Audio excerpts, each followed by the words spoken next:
Welcome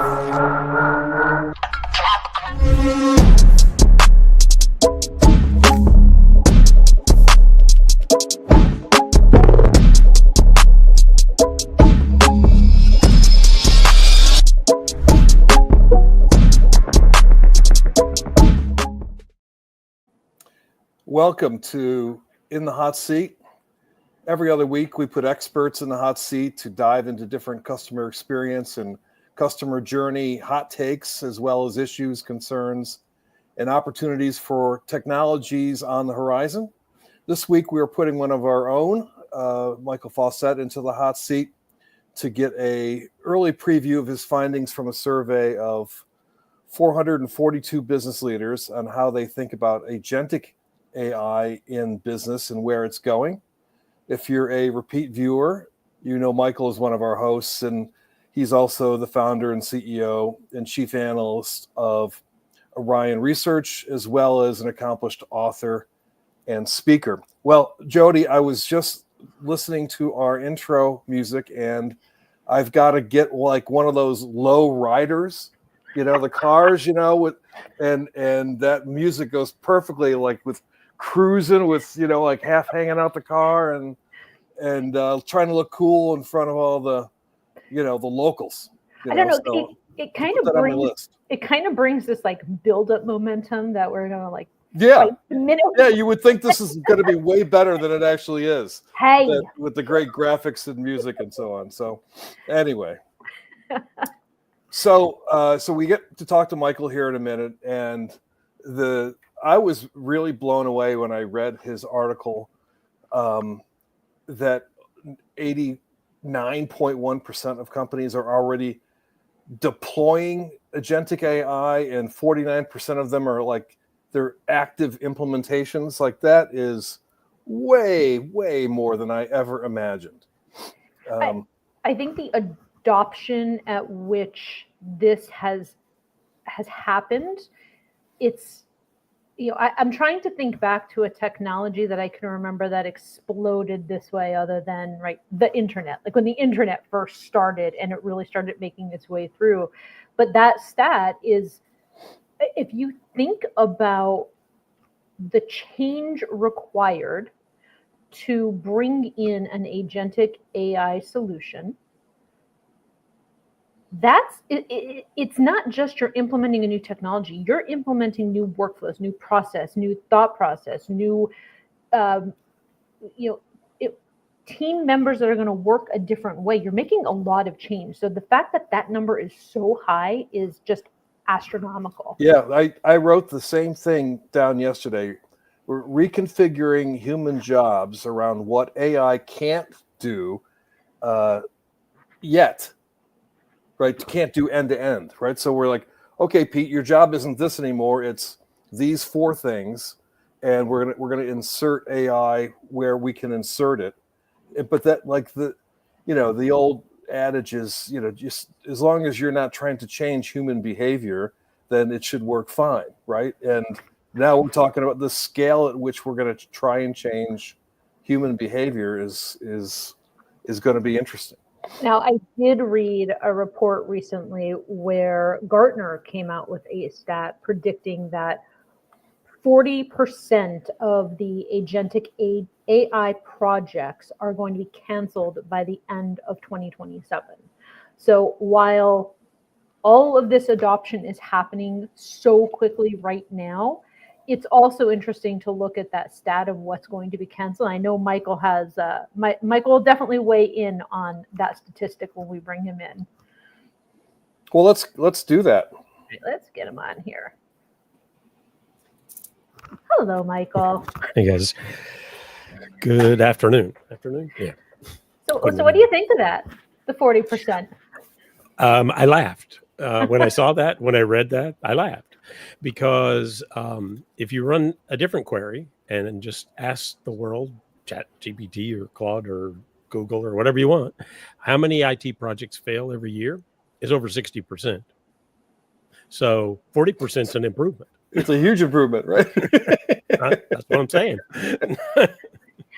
Michael, before we kind of dive into all of our questions, because the teaser that I got to read for the book was just fascinating in and of itself. Could you level set for the audience? Why did you go down the path with this book? How did this come about? And what are we going to hear about today? Sure. Well, so I mean, for years, I've researched traditional AI in relation to CX and ERP and all those different things, right? And, recommendation engines and lead scoring and all those things, those are AI. But when ChatGPT released that November, December of whatever year that was, I can't remember anymore. I started messing around with it because it was interesting and everybody was talking about it. So I figured I should check it out. And I realized quickly that generative AI was a dramatic change in what we could do with the tools that we were given. And it was a tool, but it was a very interesting tool that started to evolve very quickly. Well, last summer-ish, maybe into fall, I can't remember now exactly, the conversation changed, and it really started to go towards this idea of agents can do things. So rather than it can create content for you, which was cool, don't get me wrong, it could actually go do things actively as well as make decisions and learn and all these different things. So as I've looked at this over the last, and I started about a year and a half ago working on the book. It was originally going to be generative AI, obviously, but as soon as I got into this whole world of agentic and started to see how this was really going to transform businesses, I realized that wasn't the right direction. And so I took all that and pushed it into a framework for agentic AI. And the idea was to build something that companies, executives, business people can use to actually figure out, how do I do this? What do I do? What should I do? What should I not do? All those different kinds of things, and provide frameworks around, all those different building a strategy, implementing, managing, all those different questions that we have. And so, once I started working on that, then I've been working on that, like I said, for the last year, hard, but for about a year and a half total. I just, there's so much need, and the more companies I talk to that are doing this, the more I realize that and that 89% number should get everybody's attention. And underneath that, there's another number that I think is even more interesting. Almost half of them have active production deployments. Almost half, 49.1% have active agentic AI deployments today. So we're talking not just the, hey, let's think, let's play, let's go. And not just proof of concept, not just pilots, but actual, we're using this to do something. Interesting. Now that may be limited, but it doesn't matter. It's still adoption. Well, it's definitely going to be limited. Nobody, you couldn't possibly take your entire firm and push it over to agentic AI, but you're going to start with something, and you're going to find the next sort of bowling pin next to the first one, and go stepwise. Well, that's if you're an existing company or kind of coming along a traditional path. But if you're a startup or you're a smaller company, a lot of them have just gone completely in on agentic. And I mean, frankly, I use agents all the time in my business because I need to get work done, and I need to do more work than one person can do. So I need digital workers to help me get that done. And you're going to see there's a bet that's kind of been hanging around. And I think maybe Sam Altman started this, but that by the end of next year, I think there would be $1 billion startup that was one person and a bunch of agents. Yeah, I did see that. I saw that. So let me ask a question, because in the discovery, right, you make a strong case in the book that the conversation needs to shift from whether to adopt agentic AI to how to actually implement it effectively, right? And what would you say, what did you discover are some of the major misconceptions that are still keeping companies stuck in that, whether I want to adopt AI? Yeah. Well, first let's start with that one, because that's interesting, and there's some data behind that. The idea that most of us think about it and have talked about it a lot around, this is a great productivity enhancer. Well, the truth is, or is cost-cutting tool, which is the same thing, right? The truth is only about 18.5% of the people I surveyed think that it's primarily a cost-cutting tool. Over 70% saw it as essential for competitive positioning over that cost reduction. So, 27-ish% see it as competitive advantage, 25% see it as transformative, 20% see it as competitive necessity. I mean, all those things are striking if you think about where we are and how quickly this has evolved. I mean, Salesforce released Agentforce at Dreamforce last year, and that's not a year yet. So that's one. But then if you think about the misperceptions, one of the ones, this is one that that annoys me quite a bit. So I'll start with that one, and then we can hit a couple others that I think are important. But one of them is, I get in this conversation all the time. This agent is agentic. This agent is not agentic. But they're the same agent. They're just being used for something different. So my point with that is, if it has all of the capabilities of an agent, and that is it can perceive its surroundings, it can gather data, in other words, it can make decisions, so it analyzes the data to make choices, it can do something, act, and it can learn from doing that in a cycle that continues, it's an agentic system. Now, how you use that agentic system is a completely different question. I mean, it's kind of, this is a stupid example, but I sort of joke that it's like putting in a screw with a hammer. It's still a hammer. It doesn't become a screwdriver. And the same thing is true with agents. Just because you're not using it fully autonomous doesn't mean it have the capability to be autonomous. So that's the first one. I think people have to kind of just get your mind around this. The use case drives what that's going to be like. And the other one that I see a lot is thinking about AI as a tool. And we've got to shift this to thinking about them as coworkers. Think about agents as digital workforce, digital employees, collaborative peers, whatever whatever words you want to use. But that's actually important in the way you think about this, because it will drive organizational change. It'll drive structure. It'll drive the way the use cases that you approach and how you approach them. All those things I think are really important. And even though the capabilities there, another misperception, I think, and this is a scary one for some people, is that, oh, I'm using this autonomous agent, it's just going to go off and do stuff. Well, not if you don't set it up that way. So you can put guardrails around it. You can monitor it. You should monitor it. You should have governance in place. You should have, ethics and ethical reviews of how you're using this, because there's a bunch of risk around that. All those things are true. And yet it's a continuum of autonomy from none to complete. And it just depends on how you're using it and how you've designed the use case around it. So 2 comments on what you just said. I think in terms of thinking about this as a part of the org structure is, a really great way to get department heads to really start thinking about the power and the impact. Giving it a persona and putting them in the org chart with the responsibilities and the KPIs, and treating it almost like you're going to do that review, right? It has a mid-year review, it has an end-year review, and probably even more frequently than that. I think that's a brilliant idea. I do have a question. I'm going to bring back the slide here. So here's a question. If everyone is deploying this technology as, again, really fast in terms of how quickly they're implementing, does competitive advantage really, is it really still a thing? If everybody's doing it, how could it be a competitive advantage? So here's the interesting thing about this piece of it, right? The more it does go mainstream, then it may or may not be as much of a competitive advantage. But I will say it becomes, instead of an advantage, it trips into necessity, because it's still going to be required, right?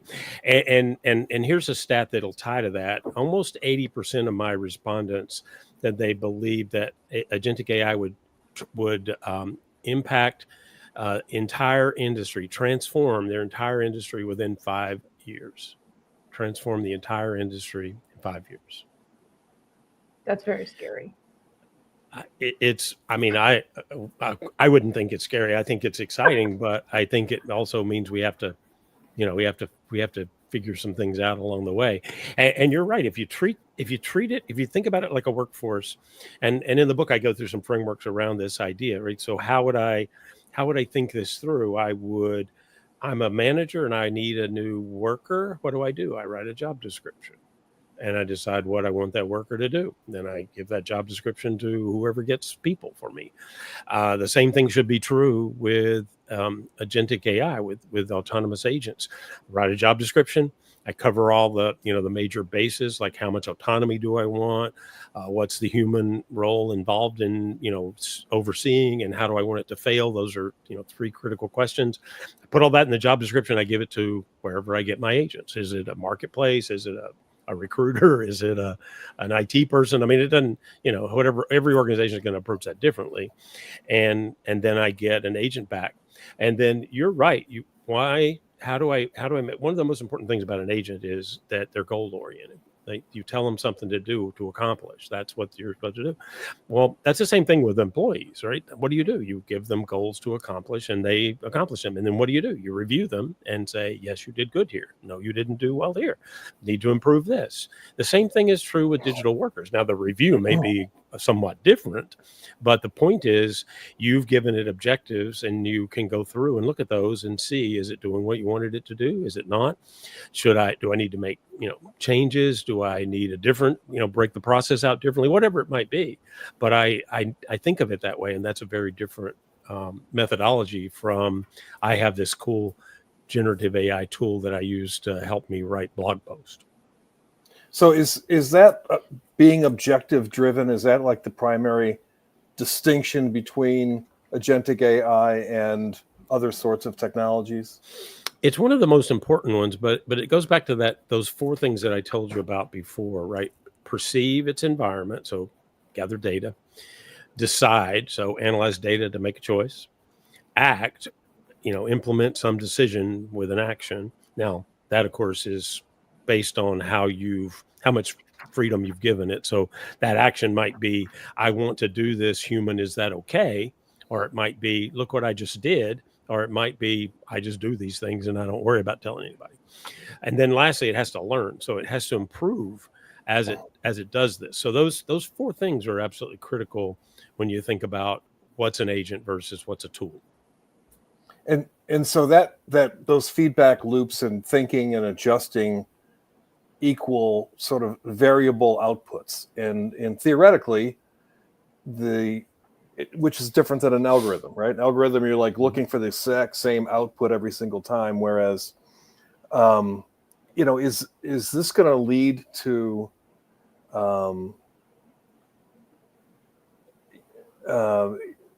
is this, could you see this affecting like marketing? Like here's what our promise is. And then all of a sudden we found this thing is evolving where it didn't before. And is that in line with our positioning? Yeah, I mean, there is all of these things have to be managed in a controlled environment, right? You want to say, I want this, I want it to learn. It has the capability to learn. You want it to learn, but right. You may or may not have the autonomy to incorporate what it's learned into its actions. You may want to review that, or you may not. So you may have a governance framework, or the other thing that's interesting about these is you could also have agents monitoring agents, right? Because it's just another job. And you could easily build governance, maintenance sort of agents that watch the other agents and make sure they stay inside the guardrails that you've established. So are these agents going to unionize at some point? Probably, yeah. Yeah. So I'm thinking maybe I'm going to organize them, but then I'm wondering, do they have any money? So maybe I don't want to do that. There were 2 slides that I created from your infograph that I think would be really interesting to kind of talk to. I'm going to bring up the first one because it kind of dovetails with this discussion on, okay, I'm an organization. I understand the value, right? I understand that this is going to either be a competitive necessity or an advantage, but there's still some pretty significant hurdles that I have to overcome?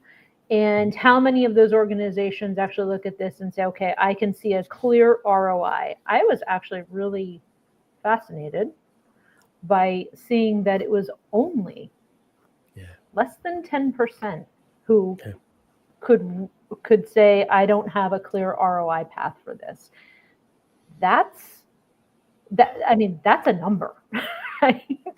I definitely expected that to be higher with the amount of adoption, the percentage of adoption to how many actually do not see a clear ROI. This speaks volumes, I think, to the technology. It does. And if you think about it, we're getting to a point where you see these, you understand the use cases, you understand what it can do. And I think it would be like, I think that a lot of companies and a lot of business executives look at this and they go like, no, I definitely see that there's real advantage to having a hybrid workforce of digital workers and human workers. So ROI, they see this immediately. And there's one of the things, think about this from an economic perspective.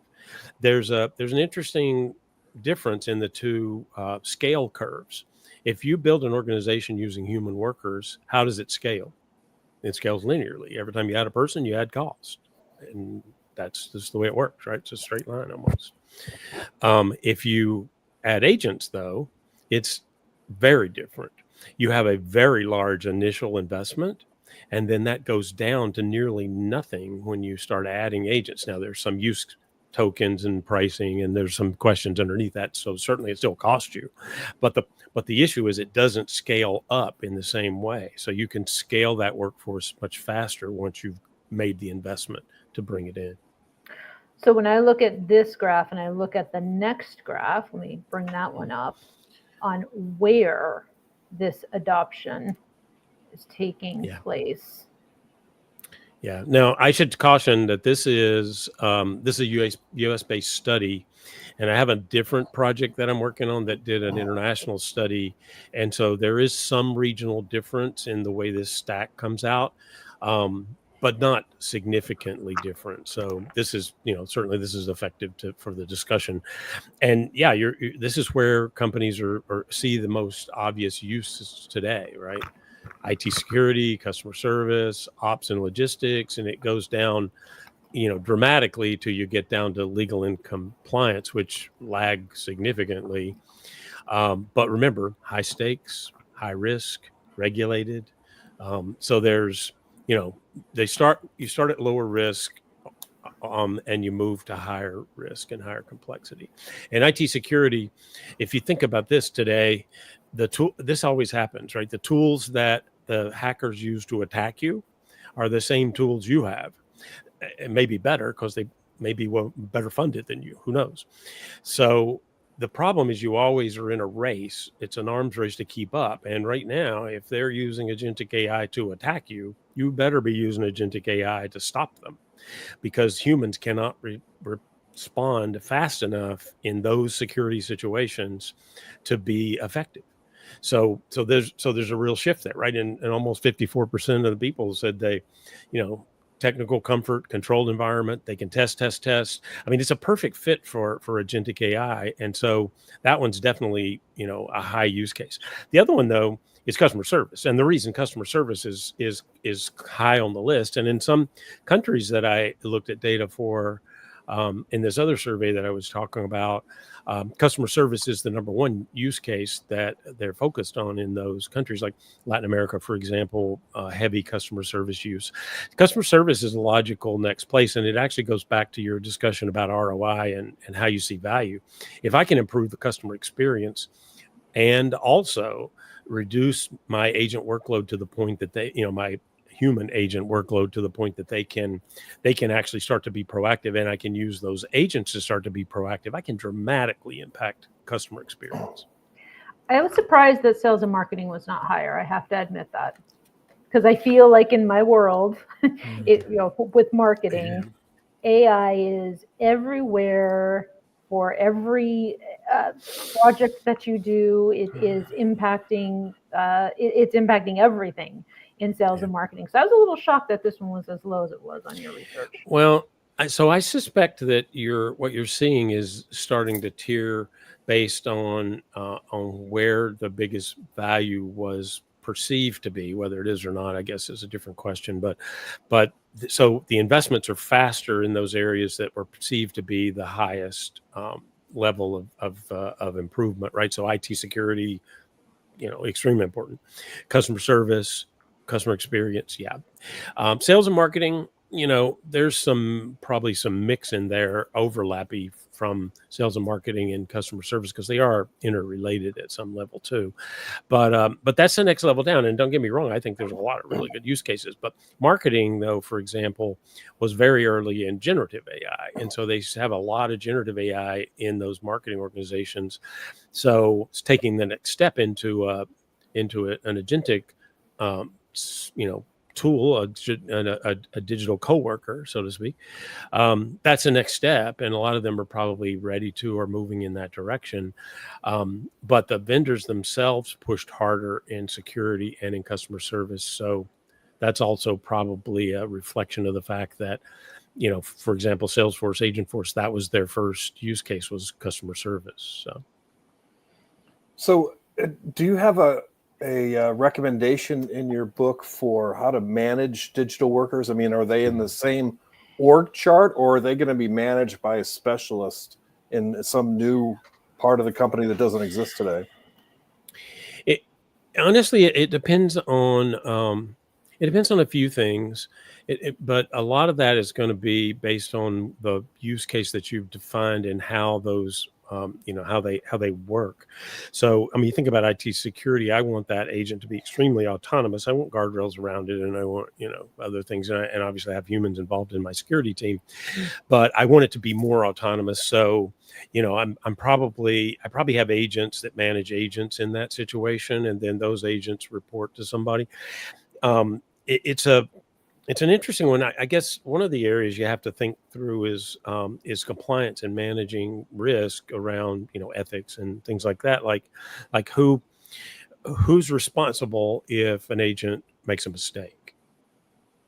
So you got to think that through. And is it the developer that built the platform? Is it the person who built the agent?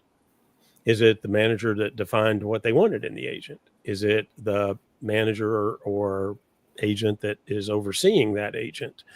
So there's a lot of pieces where you've got to think this through, and there's some collaborative work inside of that, but you're going to determine that based on the use case and based on how your organization is structured.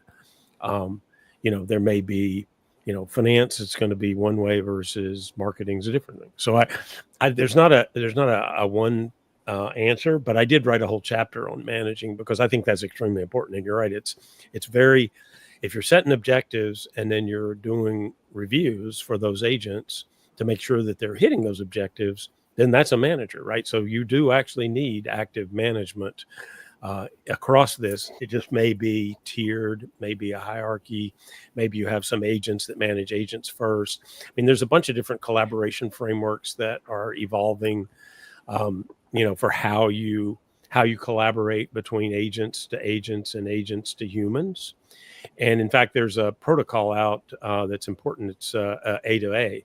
That is a definition of how a standard that talks about how you would have those agents work together with themselves and with humans. So you've got, everything from a very decentralized collaborative framework to a hierarchical one, to a sequential one, to a parallel one, negotiation based. I mean, there's all these different ways you can have agents work. And it depends on the use case and how you've designed that use. And it may change over time as well.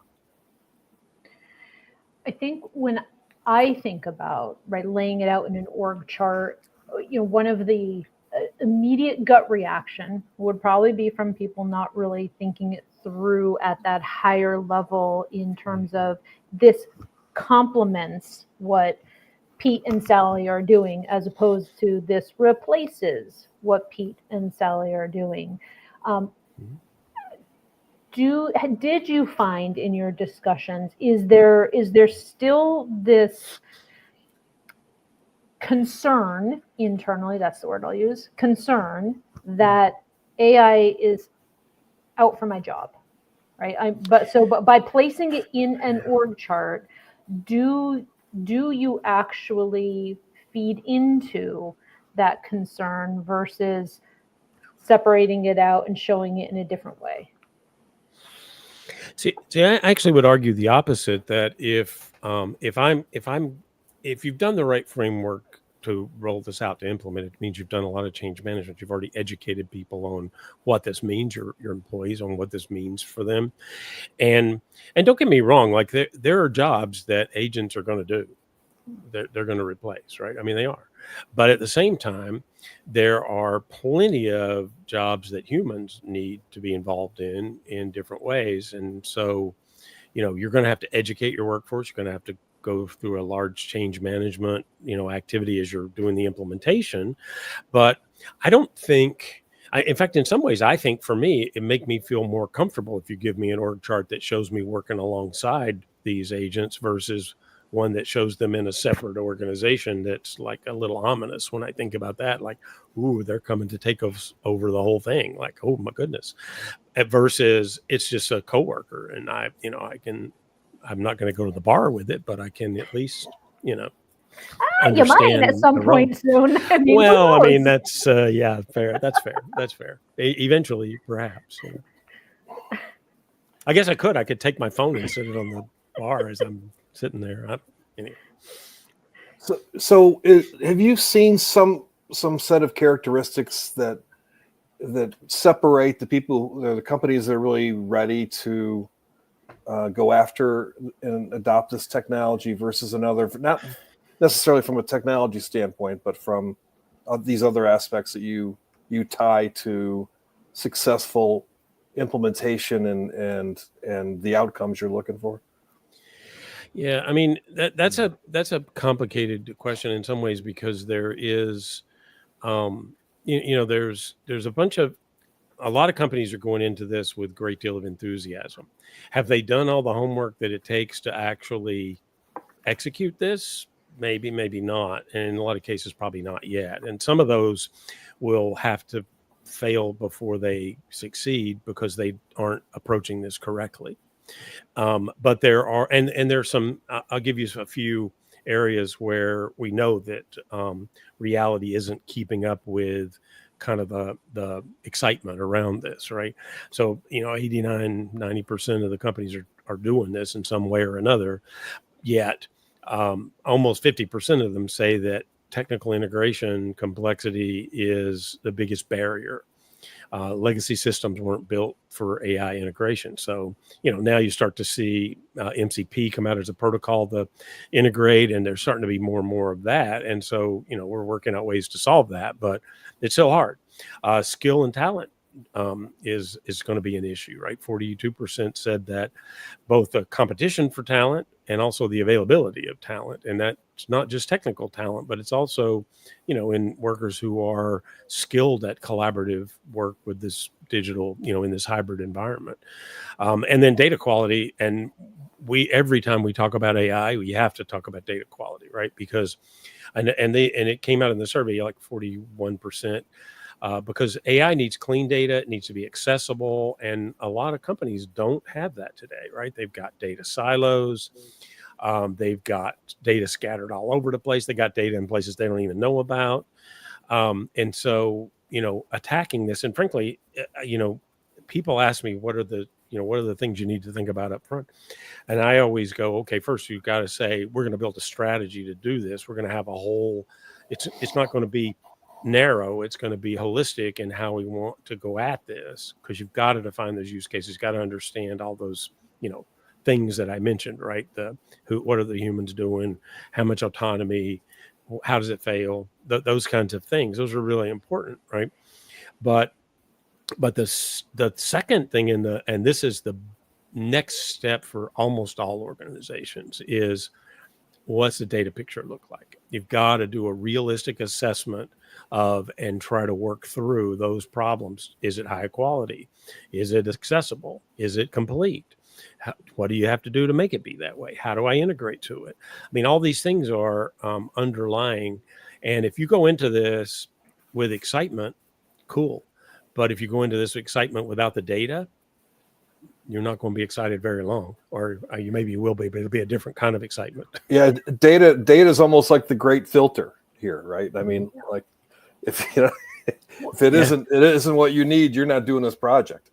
Which, if I think until you fix that problem. I'm going to layer something in here, coming from the growing up in the marketing side of things. If you think back in the days when forms first came out, right, and you were able to do progressive profiling on the form, gather information so that you can continue to give the right recommendations back.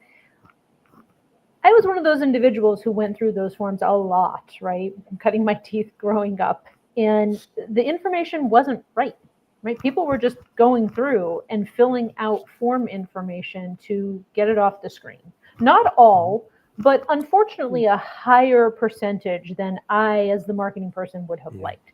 So now if I take that and I bring it over to what you were just talking about with really thinking through the questions that will be asked, the information that in order to successfully implement a solution that is going to give you the results that you want, you really have to make sure that agent is able to get you to a successful outcome, right? What both, not necessarily you as the company want, but what you believe the customer is going to want. And I think that's a different way to think about when you're working through, okay, what do I want my agent to now do? I want it to do something as the company, but I think it's even more important now that we center and do customer first in the thinking as we build out these workflows. Yeah, I mean, it depends on the use case, right? I mean, the security use case is very different than the customer service use case, but at the same time, yeah, that's important. I sort of think of it, if I'm looking at doing, building this out, if I'm a company, I want to do this, what should I be thinking about? Well, there are three big things that you need to work through as you're building this strategy. One is all those sort of immediate implementation barriers that we were talking about, right? Do I have the data? Are my people trained? Do I have access to the right talent? Do I have the right platform? Et cetera. So those are immediate barriers, and you have to solve them or you can't actually go forward.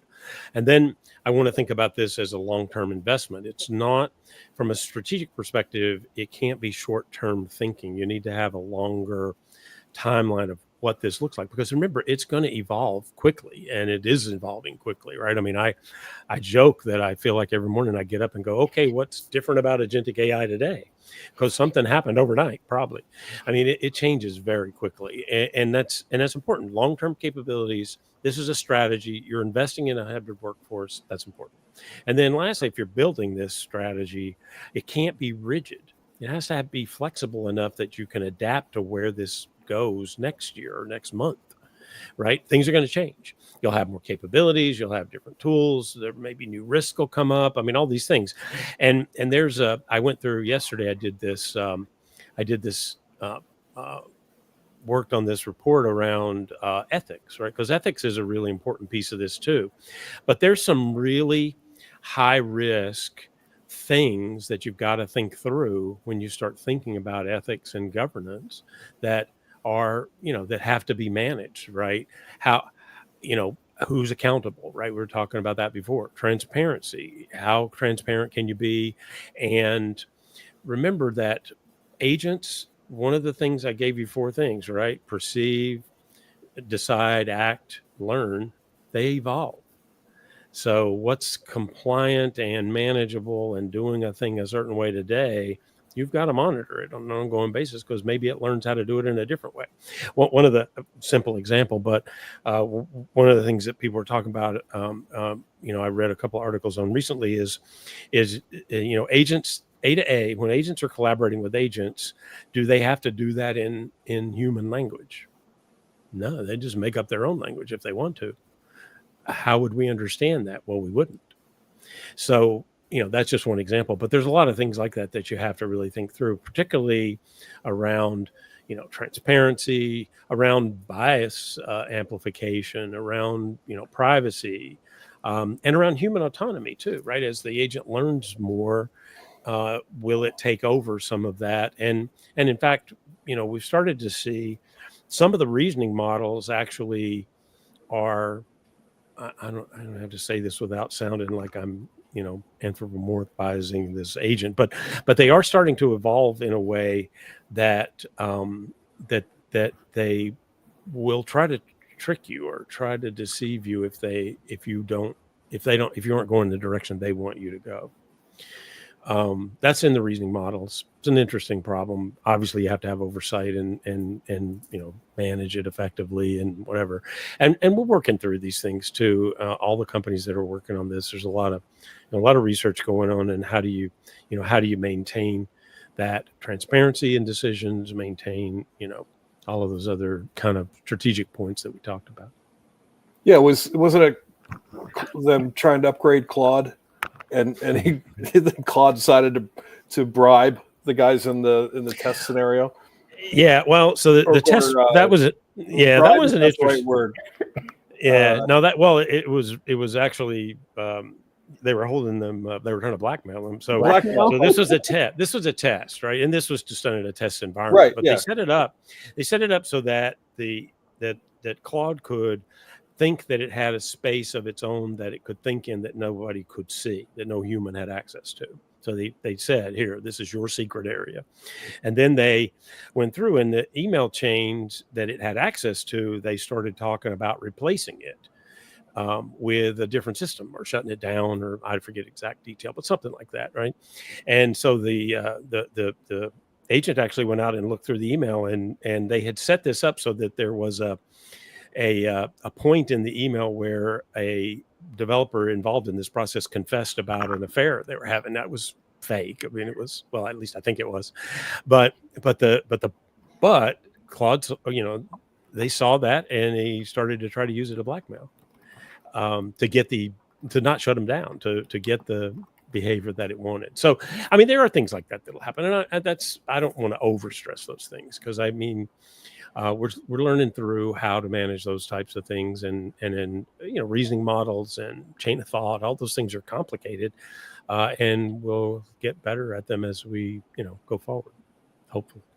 But if we go back to the industry variations in terms of adoption, my thinking about that before this call was it had a lot to do with liability.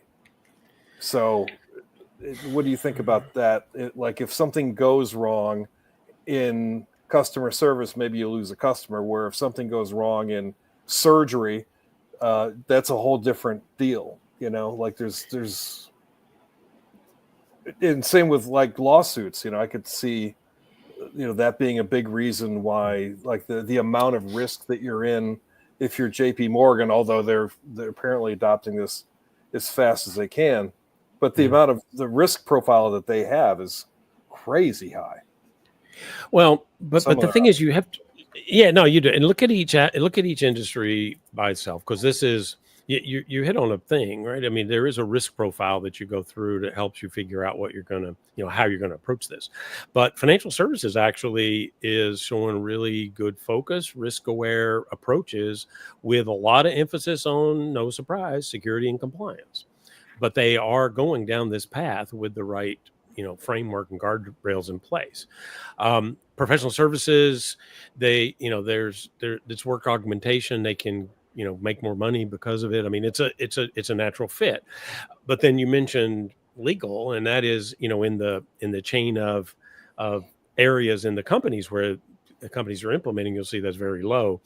But there's been a ton of, if you'll remember, bad press in legal about some of the hallucinations that these GPT engines were having, making up cases, that sort of thing, as they, as attorneys try to get to write a brief, and it would say, well, I don't really have a case that does this, but here's one that you could you say that works, and so I mean, there's this risk profile, right? Risk aware, security and compliance, governance. How do you manage? How do you ensure the right outcomes? What kind of review process? I mean, all those things are important. And in some industries, but it's funny, you talk about healthcare, you'd think, oh, we're not doing anything in healthcare. That's not actually true.